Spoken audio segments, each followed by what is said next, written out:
Hello students and welcome to economics class.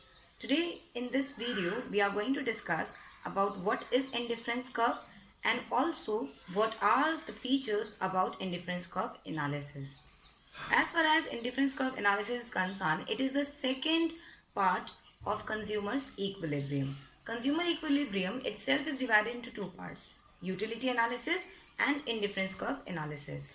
As far as utility analysis is concerned, it is based on cardinal approach, means the units which you are going to consume that you can measure in terms of numbers.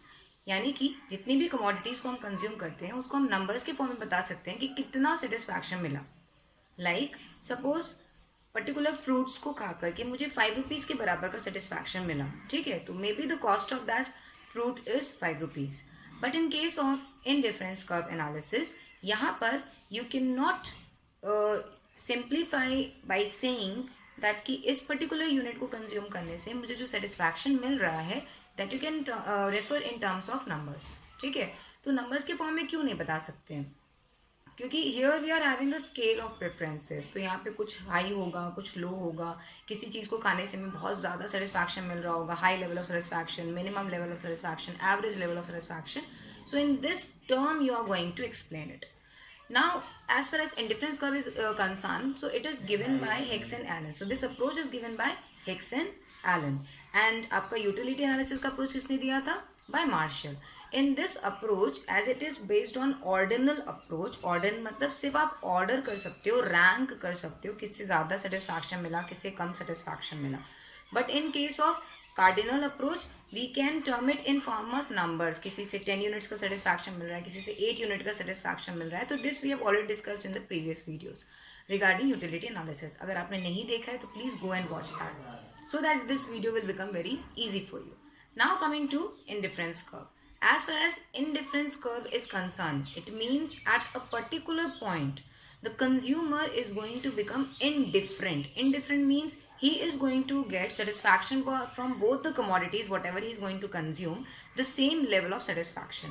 इसका मतलब ये दोनों ही commodities, चाहे वो जो भी commodities को consumption कर रहा है, उन दोनों ही commodity को consume करने से जो मिलने वाला satisfaction है, जब उसको दोनों सेटिस्फैक्शन बराबर हो जाता है तो वहीं पर हम इंडिफरेंट हो जाते हैं या हमारा कंज्यूमर जो होता है वो इंडिफरेंट हो जाता है. But is it possible in case of all the type of goods? The answer is no. Right, so first of all let's understand very important concept, that is the scale of preferences. इसके बाद ही हमें समझ में आएगा कि ये indifference curve आखिर है क्या, कैसे एक कंज्यूमर किसी भी गुड को रैंक कर पाता है. So let's see that. It's written, it refers to ranking of preferences by the consumer. It means कि यहाँ पर जो कंज्यूमर होगा वो जो भी कमोडिटी को कंज्यूम करेगा उसको वो रैंक करेगा, अपनी प्रेफरेंस के अकॉर्डिंग वो रैंक करता चलेगा. लाइक फॉर एग्जाम्पल, आपके पास बहुत सारी चीज़ें हैं एक प्लेट में. When you go to the wedding ceremony, तो आपने एक प्लेट में बहुत सारी चीज़ें कंज्यूम करने के लिए ली हैं. बट इन दैट केस आप सारी चीज़ों को एक टाइम पे तो नहीं कंज्यूम कर सकते हो. तो now you going to rank it कि ये वाली चीज़ मेरी फेवरेट है तो ये फर्स्ट टाइम मैं कंज्यूम करूँगी, देन ये second, then third, fourth, fifth, इस तरह से आपने रैंक कर दिया. उस पर्टिकुलर प्लेट में जितने भी what you can say it as the fooding item you chose so as to eat, ठीक है, उसको आपने अपनी लाइकिंग के बेसिस पे उसको प्रेफर कर दिया कि कौन सा फर्स्ट कंज्यूम करेंगे, कौन सा नेक्स्ट कंज्यूम करेंगे. ठीक है, now coming to the next, like for example bundles. Bundles का मतलब हुआ कि जिन भी दो कमोडिटीज को एक कंज्यूमर कंज्यूम करने वाला है उन कमोडिटीज का वो एक बंडल रहेगा. बंडल मतलब दो गुड्स हैं तो दोनों ही गुड्स के कुछ कुछ यूनिट्स रहेंगी और उन यूनिट्स को वो कंज्यूम करेगा. लाइक फॉर एग्जाम्पल, अगर सपोज हमारे पास यहाँ पे दो कमोडिटीज हैं, एक है हमारे पास सपोज एप्पल्स हैं और हमारे पास ऑरेंजेस हैं. ठीक है, तो अगर हम ऑरेंजेस और एप्पल्स, अगर मैं ऑरेंज की 2 यूनिट कंज्यूम कर रही हूँ तो मैं एप्पल्स की सपोज 1 यूनिट कंज्यूम कर रही हूँ, तो ये जो बन रहा है ये क्या बन रहा है, मेरा बंडल बन रहा है. ठीक है, इन द सेम वे अगर यहाँ पे 5 यूनिट्स इसकी कंज्यूम कर रहे हैं तो 3 यूनिट्स इसकी कंज्यूम कर रहे होंगे. तो इस तरह से एक कंज्यूमर ने बंडल बना लिया कि 2 गुड्स का जो सेट वो खरीद रहा है उसमें से एक गुड की कुछ यूनिट्स होंगी और दूसरे गुड की कुछ यूनिट्स होंगी, और उनको कंज्यूम करने से उसको जो सेटिस्फैक्शन मिलेगा वो कैसा होगा, सेम होगा.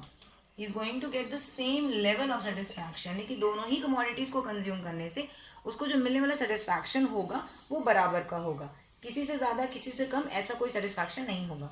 ठीक है, ये किस में होता है, ये आपकी यूटिलिटी एनालिसिस में होता है. लेकिन इनडिफरेंस कर्व एनालिसिस में क्या होगा, दोनों ही बंडल में से जो भी यूनिट्स को वो सिलेक्ट कर रहा है, ठीक। अब सपोज इसका प्राइस 2 रुपीज़ है, राइट, इसका प्राइस 1 रुपीज़ है। तो अगर मैं मल्टीप्लाई कर दूँ इसको यूनिट से, तो 5 टू ज़ा कितनी होगी 10, ठीक। और ये 1 इंटू 3 हो गया आपका 3 ओनली। तो ओवरऑल जो उसका what we can say it as जो इनकम है, उसने जो इनकम अपनी एक्सपेंडिचर की होगी इस पर्टिकुलर कमोडिटी को कंज्यूम करने में, तो अपनी उसने पूरी इनकम लगाई होगी, ठीक है। या हो सकता है कम लगाई हो, लेकिन अपनी इनकम से ज़्यादा तो नहीं खर्च कर सकता। तो उसने क्या किया कि 2 रुपए के एक एप्पल उसको पड़ रहे थे और उसने 5 एप्पल्स को कंज्यूम किया है, तो 5 इंटू 2 यानी कि 10 हो गया, ठीक। उसके बाद क्या हुआ, टोटल सेटिस्फैक्शन ही है टोटल। एंड इसके बाद यहाँ पे उसने सिर्फ 3 ही यूनिट को कंज्यूम किया और तीनों यूनिट का जो प्राइस है वो 1 ही रुपये है, तो यहाँ पे 3 हो गया। अब यू माइट बी थिंकिंग कि यहाँ पे तो 10 ये तो लार्जेस्ट फिगर है और ये जो 3 है तो स्मॉलेस्ट फिगर है, बट सेटिस्फैक्शन की यहाँ पे बात हो रही है कि जो सेटिस्फैक्शन आपको मिल रहा है वो दोनों ही कमोडिटी को कंज्यूम करने से बराबर का मिल रहा होगा, ठीक है। अभी कैसे होगा, लेट्स सी। तो यहाँ पे बंडल्स हैं एक कंज्यूमर के पास गुड्स के, that is A and B, 2 bundles हैं उसके पास, गुड्स ए है गुड्स बी है। अब उसकी 3 पॉसिबिलिटीज हो सकती हैं कि कंज्यूमर किस तरीके से रिस्पॉन्ड करेगा इस गुड्स के लिए। या तो कंज्यूमर ए बंडल को प्रेफर करेगा पहले और बी वाले को बाद में प्रेफर करेगा, या हो सकता है कि कंज्यूमर बी को पहले प्रेफर करे और ए को बाद में प्रेफर करे। तो कोई प्रेफरेंसेस चल रही है, स्केल के हिसाब से प्रेफरेंसेस बता रहा है। या फिर हो सकता है कि वो दोनों ही के बीच में इंडिफरेंट हो जाए, उसको समझ में नहीं आए कि कौन सा वाला ले, क्योंकि दोनों से मिलने वाला सेटिस्फैक्शन बराबर है। लाइक फॉर एग्जाम्पल, आप कभी भी ड्रेसेस खरीदने के लिए मार्केट में जाते होगे तो उस टाइम पे ऐसा होता है कि कभी कभी हमें 2 कपड़े इतने ज़्यादा पसंद आते हैं कि हम एकदम से ब्लैंक हो जाते हैं that what we should do, मुझे वो वाला खरीदना चाहिए या फिर ये वाला खरीदना चाहिए, क्योंकि दोनों ही मुझे पसंद है। But the thing is that कि जो इनकम मेरे पास है दैट इज लिमिटेड ओनली, और उनमें से मैं किसी एक को ही परचेज कर सकती हूँ। अगर मैं एक प्रेफर कर रही हूँ तो प्रेफरेंसेस में कैसा होगा, या तो ए ले रही होंगी या बी ले रही होंगी, या मैंने बी को लिया होगा सी को ए को छोड़ दिया होगा। या फिर एक पॉइंट आता है जहाँ पर दोनों इक्विवेलेंट सेटिस्फैक्शन मुझे देते हैं, अगर मैं ये पहनूं तो भी सेम सेटिस्फैक्शन मिलेगा, वो वाला पहन लूँ तो भी सेम सेटिस्फैक्शन मिलने वाला है। तो इस केस में कंज्यूमर क्या हो गया, इनडिफरेंट। अब वो ये जज करके नहीं बता पा रहा है कि किससे ज्यादा सेटिस्फैक्शन मिलेगा और किस कमोडिटी को कंज्यूम करने से कम सेटिस्फैक्शन मिलेगा, ठीक है। तो यहीं पर कंज्यूमर क्या है, इनडिफरेंट है। क्यों, क्योंकि उसको सेटिस्फैक्शन कैसा मिल रहा है, बराबर का मिल रहा है, ठीक है। अब इस पर्टिकुलर एनालिसिस के हमारे पास कुछ अजम्पशंस हैं, and assumptions are the one which makes any law so as to be applicable, यानी कि किसी भी लॉ को एप्लीकेबल बनाने के लिए कुछ अजम्पशंस होती हैं और उन अजम्पशन के बेसिस पे ही उस लॉ को आप एप्लीकेबल करा सकते हो। तो let's see what are the assumptions through which we can make this law applicable. Coming to the first one, that is money income of consumer is given and doesn't change. It means जो consumer की income है वो दी हुई होगी पहली चीज, और वो इनकम बदलने वाली नहीं है, उसमें कोई चेंज नहीं होने वाला। अगर सपोज मेरी पर मंथ सैलरी 10,000 रुपीज है तो I will be getting 10,000 rupees every month ना, it is not going to change. So that 10,000 rupees का जो इनकम मुझे जनरेट होने वाला है वो इनकम चेंज नहीं होगा। तो ये क्या है, इसका अजम्पशन है। अब प्रैक्टिकल लाइफ में देखा जाए तो ऐसा नहीं है ना, इनकम में कभी कभी इंक्रीमेंट भी होता है। कब होता है, जब हमारी परफॉर्मेंस अच्छी हो। So in the same way if there is an increment in the income of the consumer, so in that case this law will not be applicable. So what we are trying to do is we are trying to make it constant, we are trying to make it that this income is not going to change, so as to make this law applicable. Coming to the next one, that is consumer spends his income on substitute goods.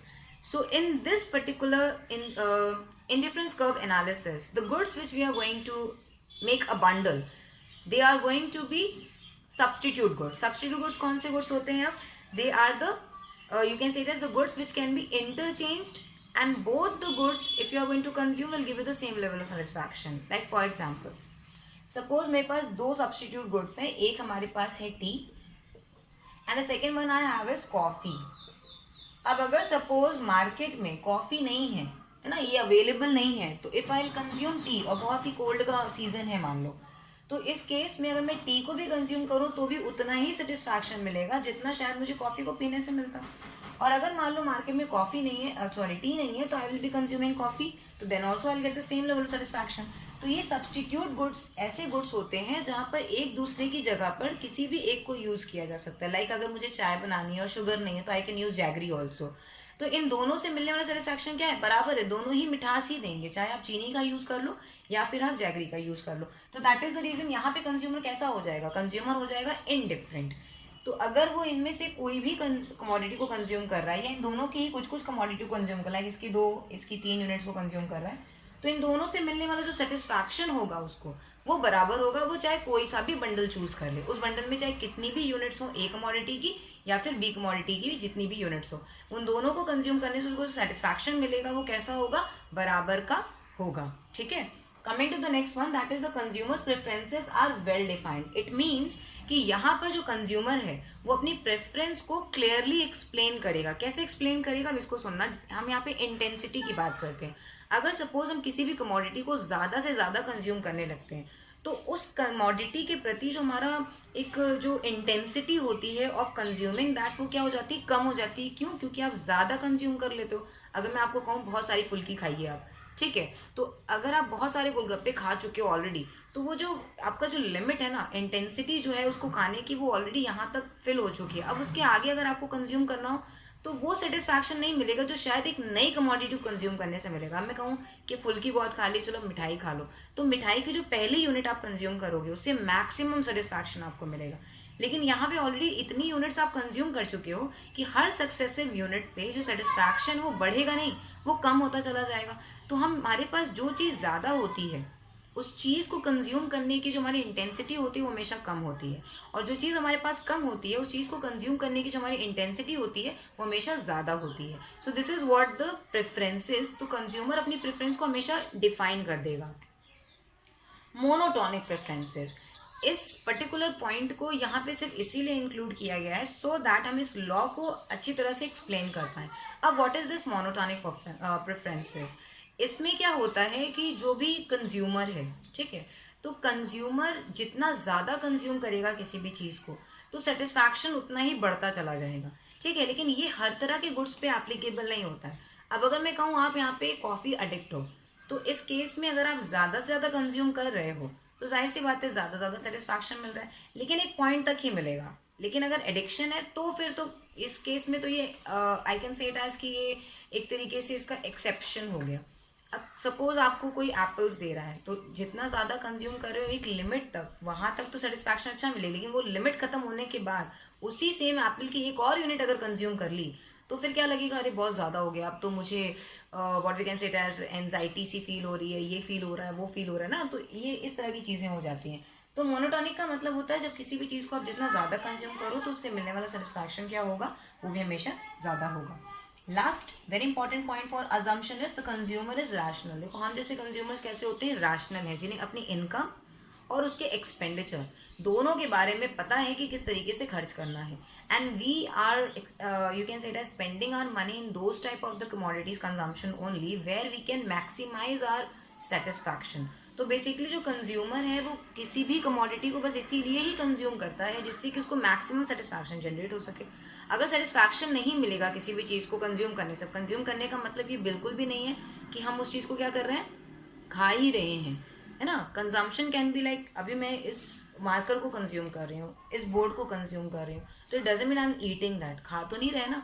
इसका use हम कैसे कर रहे हैं, इस चीज़ को करने से या इस मार्कर को यूज़ करने से, इस बोर्ड का यूज़ करने से भी मुझे एक सेटिस्फैक्शन मिल रहा है। ठीक है, तो हम वही काम करते हैं जिससे हमें मैक्सिमम सेटिस्फैक्शन मिले। तो that is what the rational consumer is. Now please आप इस पॉइंट को नोट करिए, तब तक मैं आती हूँ।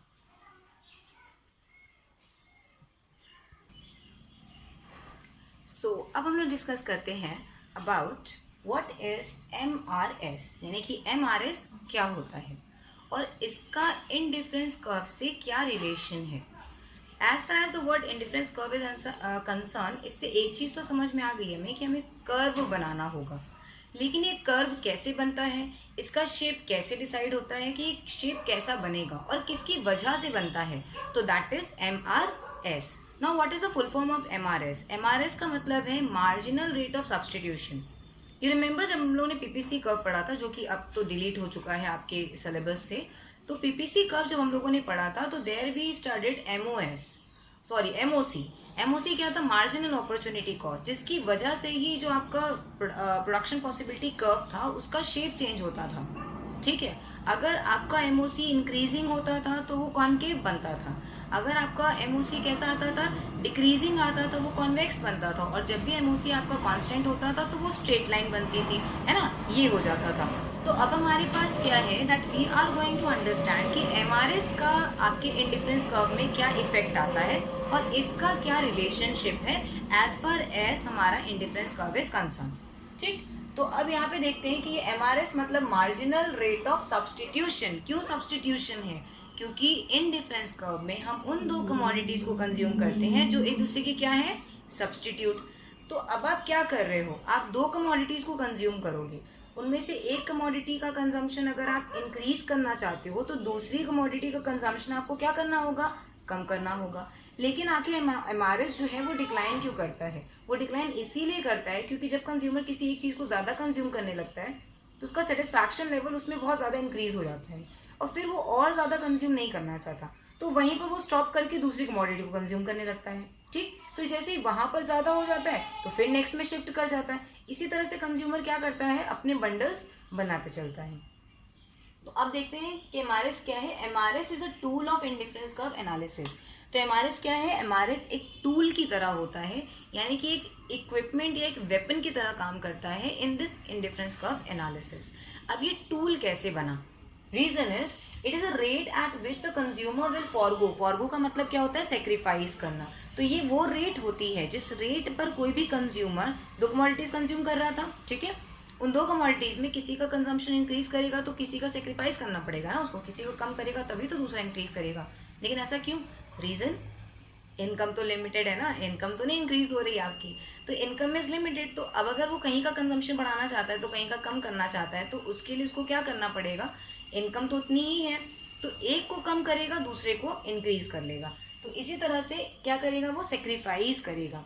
The successive units of one good, एक गुड यानी कि जो भी कमोडिटी एक कंज्यूम कर रहा है ज्यादा, उसको क्या कर देगा, सेक्रीफाइस कर देगा for the marginal increase of another good. किस लिए कर रहा है, जिसके कि वो दूसरी जो गुड्स है उसका मार्जिनल इंक्रीज बढ़ा सके, right. So for that what he is going to do is he will be going sacrifice that particular commodity. ठीक है, तो उस कमोडिटी को क्या करेगा, सेक्रीफाइस करेगा।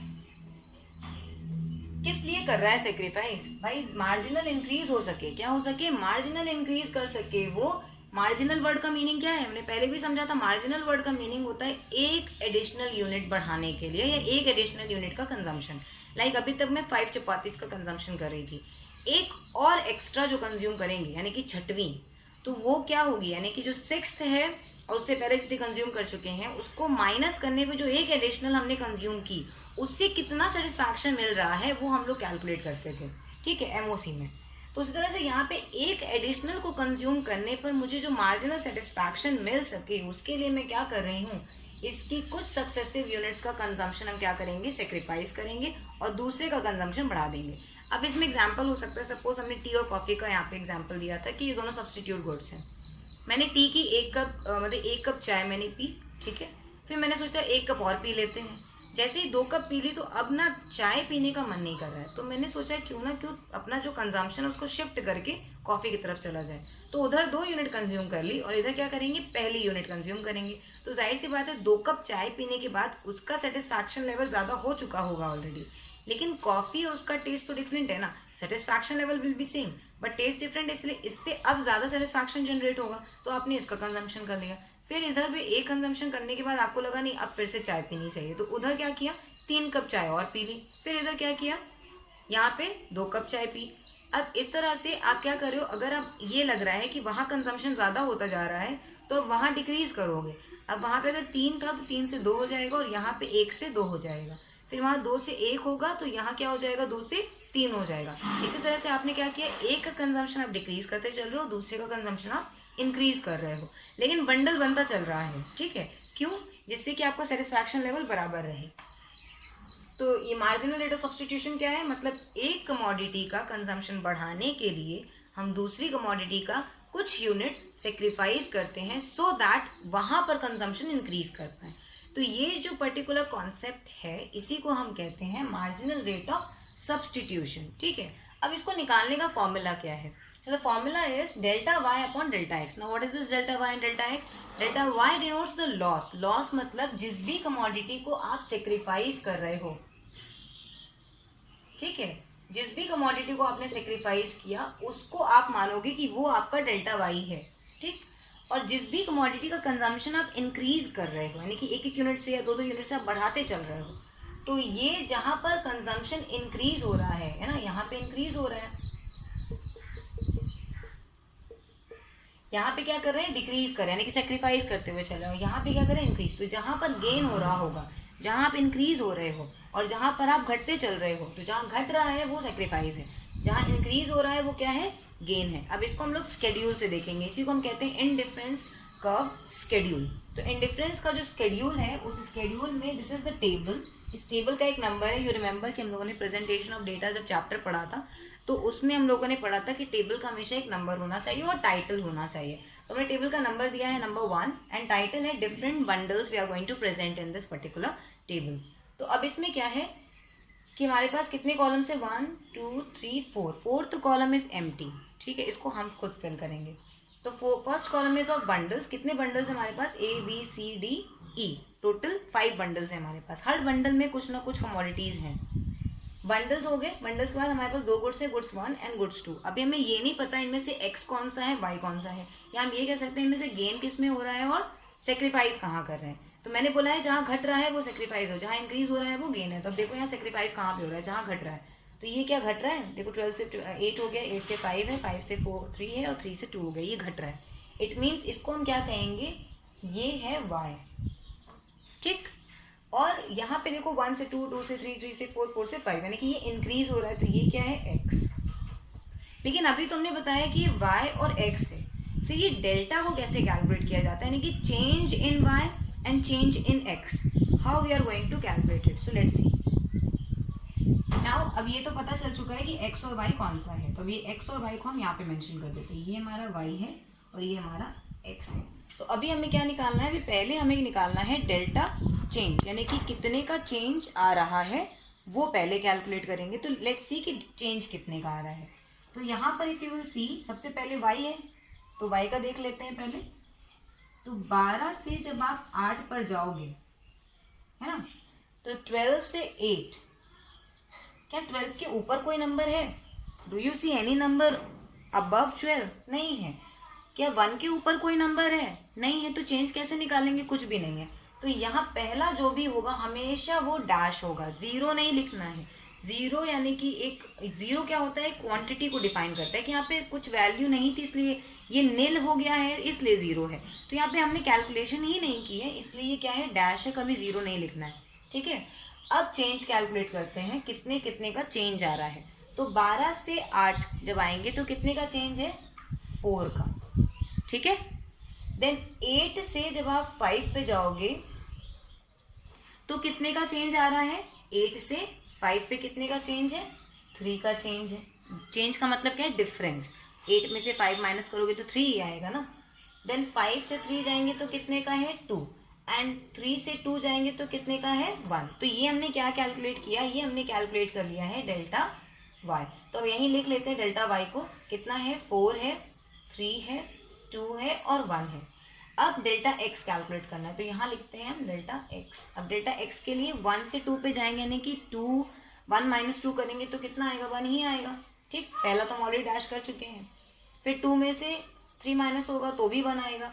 देन 4 और 3 आपस माइनस होंगे तो भी 1 आएगा। एंड 4 एंड 5 का भी डिफरेंस कितने का है, 1 1 का ही है।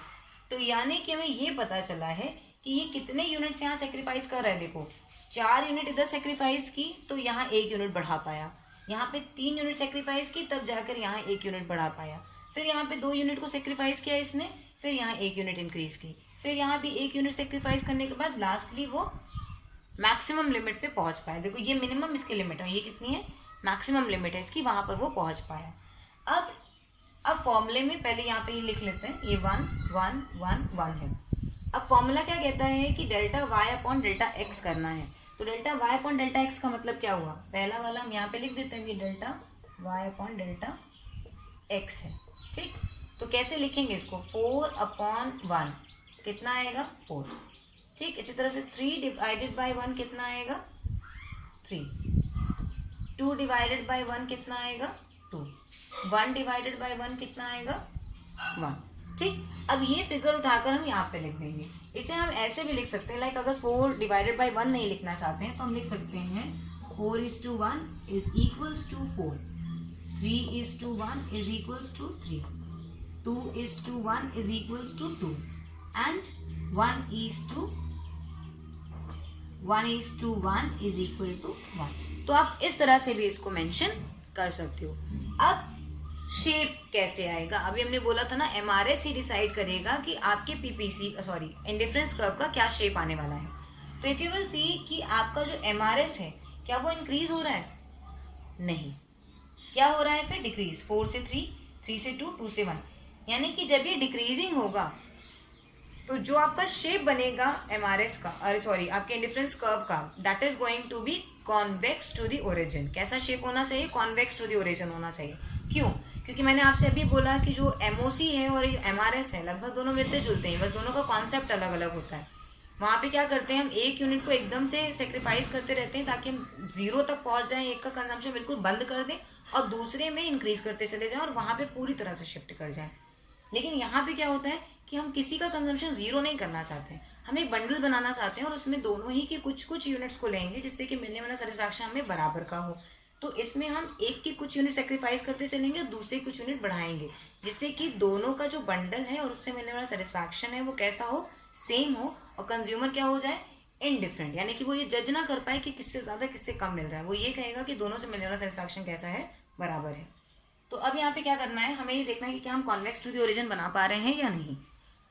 तो the figure is written over here, means आपके पास क्वेश्चन ऑलरेडी है, उसी को हमें प्लॉट करना है एक ग्राफ में। ग्राफ बनाने के टाइम पे सबसे पहला जो काम है, हमारे पास एक वाई एक्सिस होना चाहिए और एक एक्स एक्सिस होना चाहिए।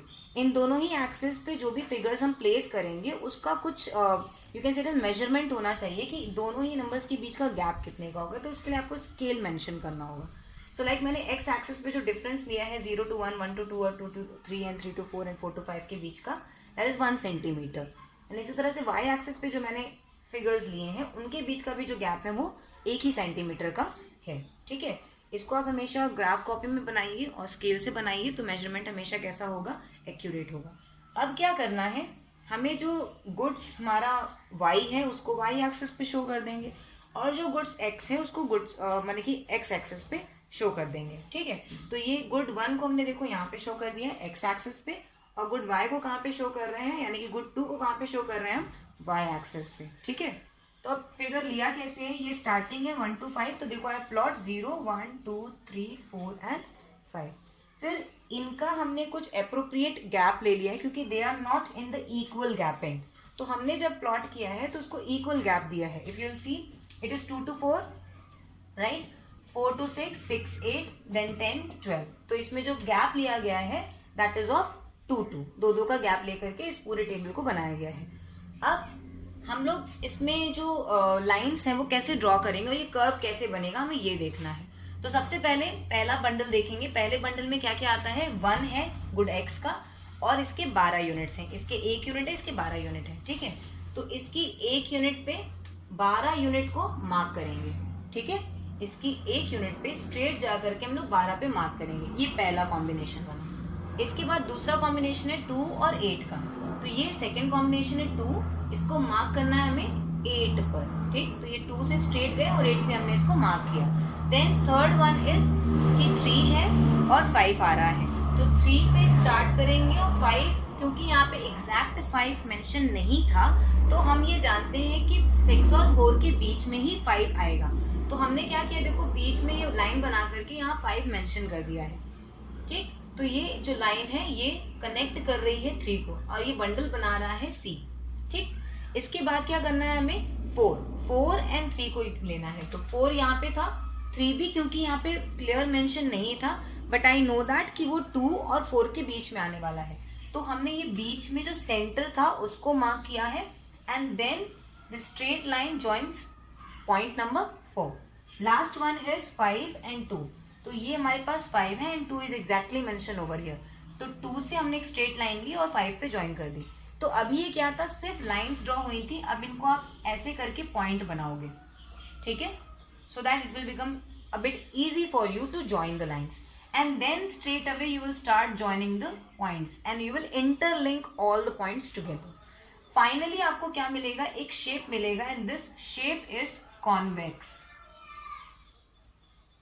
कैसा शेप है ये, कॉन्वेक्स टू द ओरिजिन है, ठीक है, ये कॉन्केव नहीं. कॉन्केव कैसा होता है, देखो कॉन्केव ऐसा होता है, और ये कब होगा, अगर आपका एमआरएस क्या हो, इंक्रीजिंग हो, और जो कभी नहीं होने वाला, क्योंकि ये इनडिफरेंस कर्व है, और इनडिफरेंस कर्व का शेप सिर्फ और सिर्फ कॉन्वेक्स टू द ओरिजिन ही होता है, ठीक है. तो ये एक बात हो गई.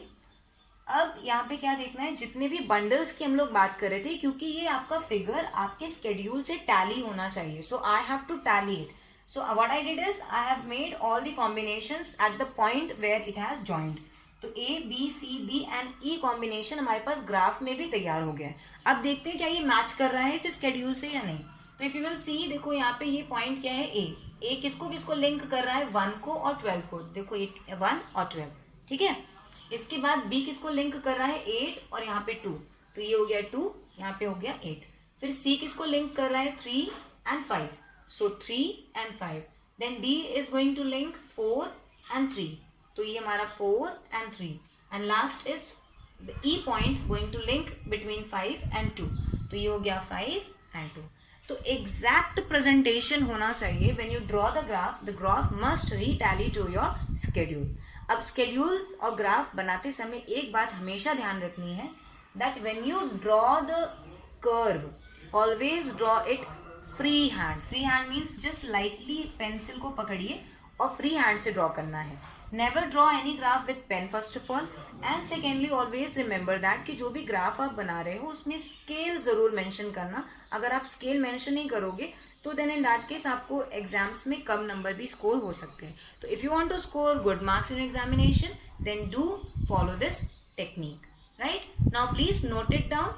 Till then will meet with in few seconds. Okay, so now we are going to discuss about the last topic of indifference curve analysis as far as this topic of indifference curve analysis is concerned, but the chapter is still not finished. So now we are going to discuss about the properties of IC curve, यानी कि indifference curve की क्या क्या properties है. This properties means that what are the, you can say it as the applicability of this particular point or the topic. तो पहली हमारी property है that IC slopes downward. IC कैसा होगा, हमेशा डाउनवर्ड स्लोपिंग होगा, यानी कि इसको हम कह सकते हैं नेगेटिवली स्लोप्ड होगा. इसका रीजन क्या है, क्यों ये डाउनवर्ड स्लोपिंग होता है, दैट वी विल सी. तो सपोज मैं यहाँ पे एक ग्राफ ड्रॉ करूंगी. This is my y axis, this is x axis, this is 0. Suppose I am going to take 2 substitute words. इसमें हम यहाँ पे एप्पल्स को ले लेते हैं, ठीक है, और यहाँ पर ऑरेंजेस. इनकी कुछ यूनिट्स को मेंशन कर लेते हैं, लाइक फॉर एग्जांपल 1 2 3 4 5. यहाँ पे भी सेम ले लेते हैं 1 2 3 4 5.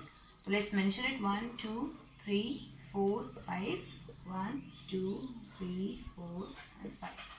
नाउ सपोज ये मानकर चलते हैं कि जो हमारा एप्पल्स है इसकी हम 2 यूनिट्स और इसकी 5 यूनिट्स कंज्यूम कर रहे थे.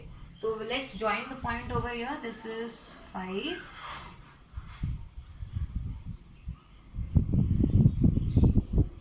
Straits down over here, and suppose 3 and 4 link हो रहा है एक दूसरे के साथ में.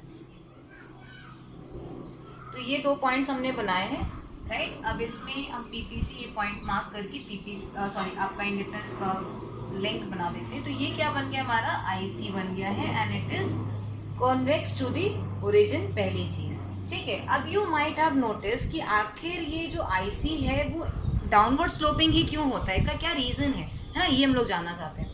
तो व्हेन यू सी दैट कि यहाँ पर देखो ये जो कंजम्पशन है ये इंक्रीज हो रहा है. ये जो एप्पल्स हैं और ये जो ऑरेंजेस हैं, अब इनको देखो लाइनअप कैसे किया है. ये 1 2 3 4 5 है, तो ये 5 4 3 2 1 है. ऐसे हमने इसका कंजम्पशन बनाया है. तो इफ यू विल सी कि यहाँ पर अगर 1 था तो यहाँ 5 है, या चलो हम इसको और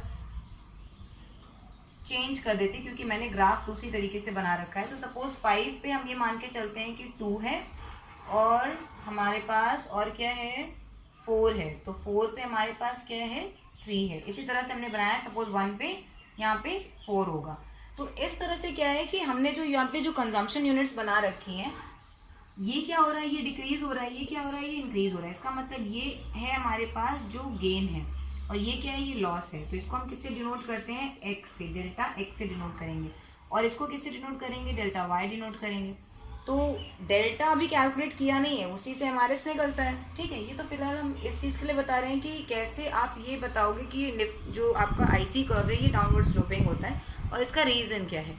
तो नाउ यू सी दैट कि अगर यहाँ पर 5 यूनिट्स थी, जब 5 से वो 4 पे या 4 से वो 3 पे आ रहा है, तो उस केस में उसको क्या करना पड़ा है, तो उस केस में उसको ये करना पड़ा है कि उसको हर बार यूनिट्स जो भी वो कंज्यूम कर रहा है ना, तो उसकी कंजम्पशन को, एक की कंजम्पशन को डिक्रीज कर रहा है तभी दूसरे का कंजम्पशन इंक्रीज कर पा रहा है। जैसे कि ये 5 से क्या आ गया, 3 पे आया है, तो यहाँ पे सपोज ये 3 कर दें और इसको क्या लिंक किया है मैंने, 4 से लिंक किया है, तो ये 4 मान लो यहाँ पे और ये 5 कर लो, यहाँ 1 कर लो। अब ठीक है, तो अब ये क्या था कि हम ये मान के चल रहे हैं कि जो आईसी कर्व हम बना रहे हैं वो कैसे बन रहा है कि पहले जो एप्पल्स हैं उनका कंजम्पशन हम इंक्रीज कर रहे हैं और जो ऑरेंजेस हैं उनके कंजम्पशन को हम डिक्रीज कर रहे हैं। तो इसकी कुछ यूनिट सेक्रीफाइस हो रही है, तभी तो ये आप इंक्रीज कर पा रहे हैं, क्योंकि आपकी इनकम क्या है, वो तो कांस्टेंट है, उसमें कोई चेंज नहीं होने वाला है। तो जब इनकम नहीं चेंज होने वाली है तो इट मीन्स कंजम्पशन में चेंजेस करने पड़ेंगे। तो अगर कंजम्पशन में चेंज हो रहा है तो इट मीन्स क्या कर रहे हैं हम यहाँ पर अपने कुछ यूनिट्स को ही, एक की जो कंजम्पशन हम कर रहे हैं उसको कम करके दूसरे कंजम्पशन को बढ़ा ले रहे हैं। इस तरह से हम अपने इनकम को भी बैलेंस कर पा रहे हैं। तो अब हमने क्या किया यहाँ पे कि 5 से 3, देखो 5 से जब आप 3 गए, ये क्या किया, ये इतनी एरिया को आपने क्या कर दिया, सेक्रीफाइस किया। तो ये बन गया आपका डेल्टा वाई। क्यों किया, ताकि आप ये इतनी एरिया तो कंज्यूम कर रहे थे ना एप्पल की, अब इस इतने से इसको इतना करने के लिए, यानी कि ये इतना और बढ़ाने के लिए ही तो हमने इसको सेक्रीफाइस किया। तो कितना बढ़ा, यही इतना एरिया है जो बढ़ रहा है, इतना एरिया सेक्रीफाइस करने के बाद तो ये डेल्टा एक्स हो गया। तो यही वो चेंज है कि जब आप कोई भी पर्टिकुलर यूनिट्स को सेक्रीफाइस करते हो तो उसके सेक्रीफाइस को आपने क्यों किया, ताकि आप कुछ यूनिट्स बढ़ा पाओ दूसरे गुड्स, यानी कि ऑरेंजेस को सेक्रीफाइस करके एप्पल्स का कंजम्पशन बढ़ा सको, इसीलिए आपने ये किया, right. So this is what is called as, इसी रीजन की वजह से ये जो गैप है ना, दिस इज ओनली, तो due to this reason only what happens is कि आईसी कैसा होता है, डाउनवर्ड स्लोपिंग होता है, ठीक। नेक्स्ट पॉइंट क्या है हमारे पास, प्रॉपर्टीज का, IC is convex to the origin, as you can see the shape of the graph, it is convex to the origin, right. Next is higher IC shows higher level of satisfaction. अब इसको कैसे explain करेंगे, just सी।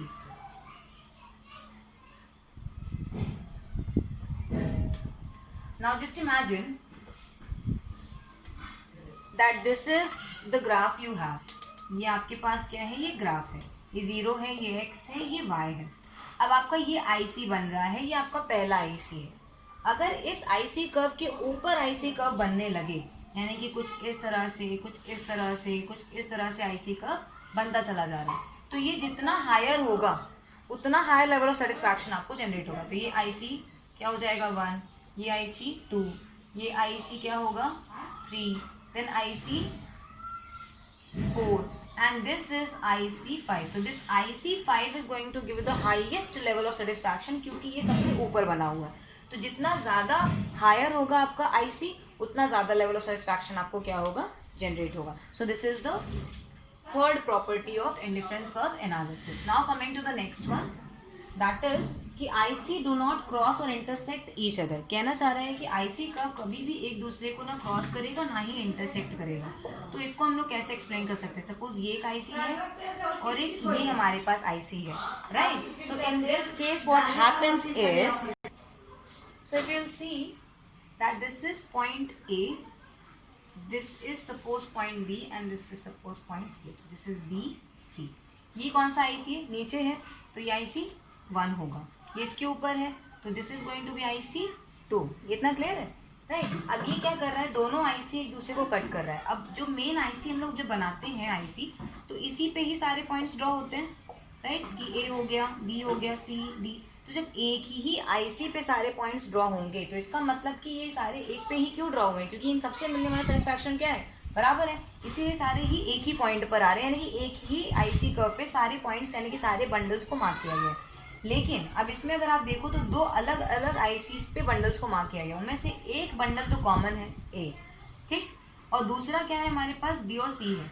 अगर हम इस वाले and को लेकर चलें तो ये वाला जो आईसी है इसमें क्या बता रहे हैं कि ए से मिलने वाला सेटिस्फैक्शन बराबर है बी से मिलने वाले सेटिस्फैक्शन के। फिर अगर इस वाली लाइन को लेकर चले यानी कि IC2 को लेकर के चले तो यहाँ पे IA और C आता है, तो इसका मतलब A से मिलने वाला सेटिस्फैक्शन बराबर है C से मिलने वाले सेटिस्फैक्शन के, ठीक है। तो इस केस में अब इसको देखो और कैसे एक्सप्लेन, अभी ये वाला आपको समझ में अगर नहीं आ रहा है तो पहले इसको समझ लो। सपोज ये एक हमने IC बनाया, यहाँ पे एक कॉम्बिनेशन A है, एक कॉम्बिनेशन B है, ये C है और ये D है। तो इसको हम कैसे एक्सप्रेस करेंगे कि A is equal to B is equal to C is equal to D, यानी कि इन सबसे मिलने वाला सेटिस्फैक्शन कैसा है, बराबर का है। अब यहाँ पे क्या कह रहा है, देखो ये एक IC पे कितने पॉइंट मार्क है, दो ही है ना, एक A और B, तो एक इसके बराबर है B के, यानी कि इन दोनों से मिलने वाला सेटिस्फैक्शन कैसा है, बराबर का है। फिर A इस वाली IC2 पे कौन कौन से A और C है, यानी कि A से और C से मिलने वाला सेटिस्फैक्शन कैसा है, बराबर है। अगर इस इक्वेशन को कैंसिल किया जाए तो हमें क्या मिलेगा, therefore I will get that कि B is equal to C। But क्या ऐसा इस ग्राफ से लॉजिकली पॉसिबल है, क्या B और C एक ही IC कर्व पे ड्रॉ हो रहे हैं, नहीं। तो दैट इज द रीजन कि ये क्या है, इम्पॉसिबल है। तो this particular combination which is given कि B is equal to C, तो B is actually not equal to C according to this graphical presentation. तो इसीलिए IC कभी भी एक दूसरे को इंटरसेक्ट नहीं करेगा। अगर आपका IC इंटरसेक्ट कर रहा है इट मीन्स आप गलत ड्रॉ कर रहे हो, ठीक है। अब एक लास्ट हमारे पास इसका बचा हुआ है, that is properties number 5 and it says that कि IC doesn't touch x axis and y axis.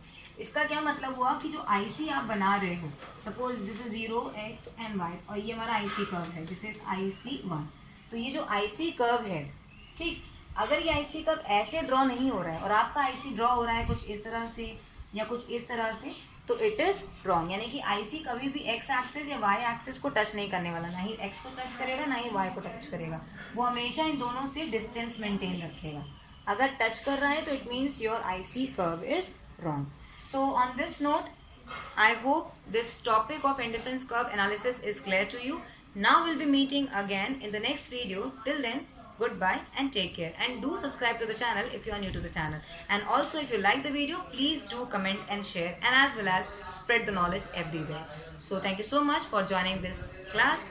So till then, goodbye and take care.